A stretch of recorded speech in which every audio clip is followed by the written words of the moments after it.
আসসালামু আলাইকুম ওয়া রাহমাতুল্লাহি ওয়া বারাকাতুহু নাহমাদুহু ওয়া নুসাল্লি আলা রাসূলিহিল কারীম আম্মা বা'দ ফাআউযু বিল্লাহি মিনাশ শাইতানির রাজীম বিসমিল্লাহির রহমানির রহিম ফাবাশশারনাহু বিগুলামিন হালিম সাদাকাল্লাহুল মাওলানাল আযীম। সুপ্রিয় দর্শক, দীর্ঘ অনেক দিন পর আপনাদের মাঝে উপস্থিত হলাম। আশা করি আল্লাহ তাআলার রহমতে সবাই ভালো আছেন। সুপ্রিয় দর্শক, আজকে ছোঁয়াছয়ে রোগ নিয়ে অল্প কিছু আলোচনা করব ইনশাআল্লাহ। ছোঁয়াছে রোগ আছে কি না, ইসলাম কি বলে, ছোঁয়াছে রোগ আছে কি নাই, বিষয়টি বড় জটিল। তাই এক কথায় জবাব দেওয়া মুশকিল। চিকিৎসা বিজ্ঞানের দৃষ্টিতে সংক্রামক ব্যাধি বা ছোঁয়াছে রোগ আছে। তাই আক্রান্ত ব্যক্তি থেকে ব্যাকটেরিয়া বা ভাইরাস বা অন্য কোনো জীবাণু সরাসরি তার সান্নিধ্যে আসা সুস্থ মানুষের শরীরে অনুপ্রবেশ করে থাকে।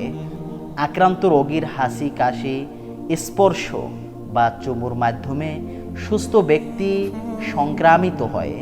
কোনো কোনো সময় রোগীর খাদ্য বা পানি বা তার ব্যবহৃত আসবাবপত্রের মাধ্যমে এই জীবাণুগুলো অন্যের শরীরে প্রবেশ করে, যেমনটি বলা হয়েছে 2020 ও 2021 সালে বিশ্ব স্বাস্থ্য সংস্থার পক্ষ থেকে।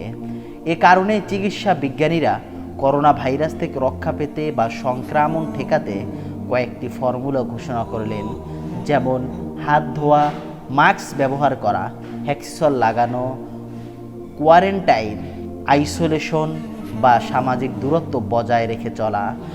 তাহলে এই ছোঁয়াছে রোগ থেকে রক্ষা পাওয়া যাবে। প্রিয় দর্শক, ছোঁয়াছে রোগ সম্পর্কে ইসলামের দৃষ্টিভঙ্গি কি? ছোঁয়াছে রোগ সংক্রামক ব্যাধি সম্পর্কে ইসলামের দৃষ্টিভঙ্গি সুস্পষ্ট।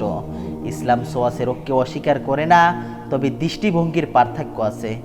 ইসলামী আকিদা মতে প্রত্যেক বস্তুর মধ্যে সৃষ্টিগতভাবে আল্লাহ তাআলা এক এক ধারণের যোগ্যতা বা গুণ রেখেছেন, অন্য কোনো অর্থে ক্ষমতা বা শক্তি রেখেছেন। তবে বস্তু তার গুণের বহিঃপ্রকাশ বা শক্তির বহিঃপ্রকাশ তখন ঘটাতে পারে যখন আল্লাহ তাআলার ইরাদা বা ইচ্ছা শক্তি তার সাথে যুক্ত হয়। বস্তু নিজস্ব ক্ষমতায় ক্রিয়াশীল হতে পারে না। তাই প্রিয় দর্শক, কুরআনুল কারীম থেকে এর 3টি ঘটনা আমি সামনের ভিডিওতে ইনশাআল্লাহ আপনাদেরকে শুনিয়ে দিব ইনশাআল্লাহ। আশা করি সামনের ভিডিওর জন্য অপেক্ষা করবেন।